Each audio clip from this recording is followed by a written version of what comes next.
ದೇವರ ನಾಮಕ್ಕೆ ಸ್ತೋತ್ರವಾಗಲಿ. ಇಂದಿನ ನಿರೀಕ್ಷೆಯ ವಾಕ್ಯಕ್ಕೆ ನಿಮ್ಮೆಲ್ಲರನ್ನು ಸ್ವಾಗತಿಸಿಕೊಳ್ಳುತ್ತಾ ಇದ್ದೇನೆ. ಇಂದಿನ ವಾಕ್ಯವನ್ನು ನಾವು ಓದಿಕೊಳ್ಳೋಣ. ಒಂದು ಸಾಮುವೇಲನ ಪುಸ್ತಕ 1ನೇ ಅಧ್ಯಾಯ 9ನೇ ವಾಕ್ಯ. First Samuel chapter 1 verse 9. ಆಗ ಅವರು ಶಿಲೋವಿನಲ್ಲಿ ಅನ್ನಪಾನಗಳನ್ನು ತೆಗೆದುಕೊಂಡ ಮೇಲೆ ಹನ್ನಳು ಎದ್ದು ಯಾಜಕನಾದ ಏಲಿಯು ಯೆಹೋವನ ಮಂದಿರ ದ್ವಾರದ ನಿಲುವು ಪಟ್ಟಿಗಳ ಬಳಿಯಲ್ಲಿ ಒಂದು ಪೀಠದ ಮೇಲೆ ಕೂತಿರುವಾಗ ಹೋಗಿ ಬಹು ದುಃಖದಿಂದ ಕಣ್ಣೀರು ಸುರಿಸುತ್ತಾ ಯೆಹೋವನನ್ನು ಕುರಿತು, ಸೇನಾಧೀಶ್ವರನಾದ ಯೆಹೋವನೇ, ನಿನ್ನ ದಾಸಿಯ ದುಃಖವನ್ನು ಪರಾಂಬರಿಸು.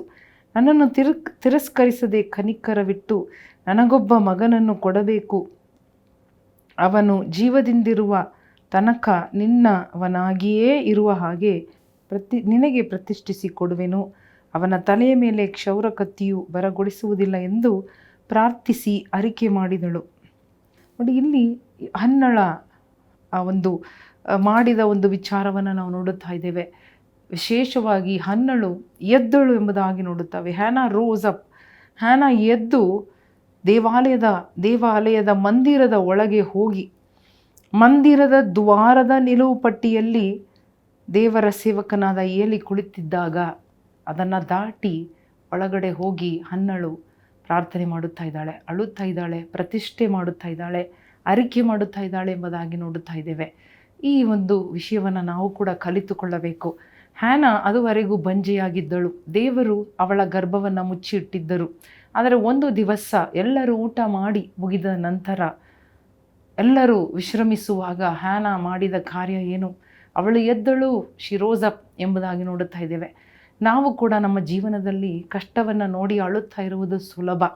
ಮನುಷ್ಯರ ಮುಂದೆ ಅಳುತ್ತಾ ಇರುವುದು, ಮನುಷ್ಯನ ಸಾಂತ್ವನ, ಮನುಷ್ಯನ ಸಮಾಧಾನಕ್ಕಾಗಿ ಎದುರು ನೋಡುತ್ತಾ ಅಳುತ್ತಾ ಇರುವುದು, ನಮ್ಮನ್ನು ಕುರಿತು ನಾವೇ ಸೆಲ್ಫ್ ಪಿಟಿ ಅಂದರೆ ಸ್ವಯ ಅನುಕಂಪದಲ್ಲಿ ಇರುವುದು ಸುಲಭ.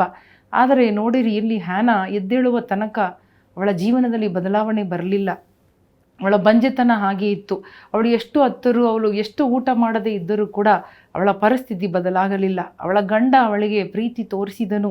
ಅವಳನ್ನು ನೋಡಿ ಯಾಕೆ ಅಳುತ್ತೀ ಎಂಬುದಾಗಿ ಸಾಂತ್ವನ ನೀಡಿದನು. ಆದರೂ ಅವಳ ಜೀವನ ಬದಲಾಗಲಿಲ್ಲ. ಆದರೆ ಹ್ಯಾನಾ ಎದ್ದೇಳಬೇಕಾಗಿತ್ತು. ಹಲ್ಲೆಲೂಯಾ. ಈ ವರ್ಷದಲ್ಲಿ ನಾವು ಎದ್ದೇಳುವಾಗ ನಮ್ಮ ಜೀವನ ಬದಲಾಗುತ್ತದೆ. ಹಲ್ಲೆಲೂಯಾ. ಬಂಜೆತನ ಬದಲಾಗುತ್ತದೆ, ಅವಮಾನ ಬದಲಾಗುತ್ತದೆ.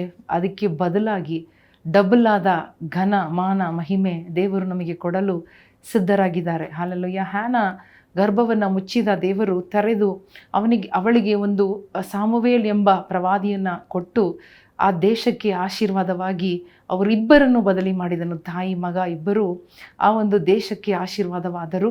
ಅಲ್ಲಿದ್ದ ಯೆರೂಸಲೇಮ್ ದೇವಾಲಯಕ್ಕೆ ಆಶೀರ್ವಾದವಾಗಿದ್ದರು. ಇವತ್ತು ಕೂಡ ನೀವು, ನಿಮ್ಮ ಮಕ್ಕಳು ದೇಶಕ್ಕೆ ಆಶೀರ್ವಾದವಾಗಿ ಇರಬೇಕಾದರೆ ನೀವು ಎದ್ದೇಳಬೇಕಾಗಿರುತ್ತದೆ. ಹಲ್ಲೆಲೂಯಾ. ಹ್ಯಾನಾ ಎದ್ದಳು. ಅದಾದ ಮೇಲೆ ಅವಳ ಪ್ರಾರ್ಥನೆ, ಅದಾದ ಮೇಲೆ ಅವಳ ಪ್ರತಿಷ್ಠೆ, ಅರಿಕೆ, ಅದಾದ ಮೇಲೆ ಅವಳು ಬಸುರಿಯಾದಳು. Hallelujah. What a wonderful God we have. ನಮಗೆ ಪ್ರಾರ್ಥನೆ ಕೇಳುವ ದೇವರು ಇದ್ದಾರೆ, ನಮ್ಮನ್ನು ಎಬ್ಬಿಸುವ ದೇವರು ಇದ್ದಾರೆ. ಏಳು ಎಂಬುದಾಗಿ ಕಟ್ಟಳೆ ಕೊಡುವ ದೇವರು ಇರುವ ತನಕ ನಾವು ಎದ್ದೇಳಬೇಕು. ಹಲ್ಲೆಲೂಯಾ. ದೇವರ ಕಟ್ಟಳೆಗೆ ಪಾಲಿಸುವವರು ಎಂದಿಗೂ ಆಶಾಭಂಗ ಆಗುವುದಿಲ್ಲ. ಹಲ್ಲೆಲೂಯಾ. ಅವರು ಬಂಜೆಯಾಗಿ ಉಳಿದಿರುವುದಿಲ್ಲ. Thank you Holy Spirit. ದೇವರು ನಮ್ಮ ಒಳ್ಳೆಯದಕ್ಕಾಗಿ ಹಿತಕರವಾಗಿ ಕಾರ್ಯಗಳನ್ನು ಮಾಡಲು ಸಿದ್ಧರಾಗಿದ್ದಾರೆ. ಕೆಟ್ಟದನ್ನು ಒಳ್ಳೆಯದಾಗಿ ಬದಲಿ ಮಾಡುವುದಕ್ಕೆ ಸಿದ್ಧರಾಗಿದ್ದಾರೆ. ಆದರೆ ನಾವು ಎದ್ದೇಳಬೇಕಾಗಿದೆ. ಹಲ್ಲೆಲೂಯಾ. ಎದ್ದೇಳು. ಕಾರ್ಗತ್ತಲು ನಿನ್ನ ಸುತ್ತಲಿದ್ದರೂ ಪರವಾಗಿಲ್ಲ. ಬಂಜೆತನ, ಹಲ್ಲೆಲೂಯಾ, ನಿನ್ನ ಸುತ್ತಲಿದ್ದರೂ ಪರವಾಗಿಲ್ಲ.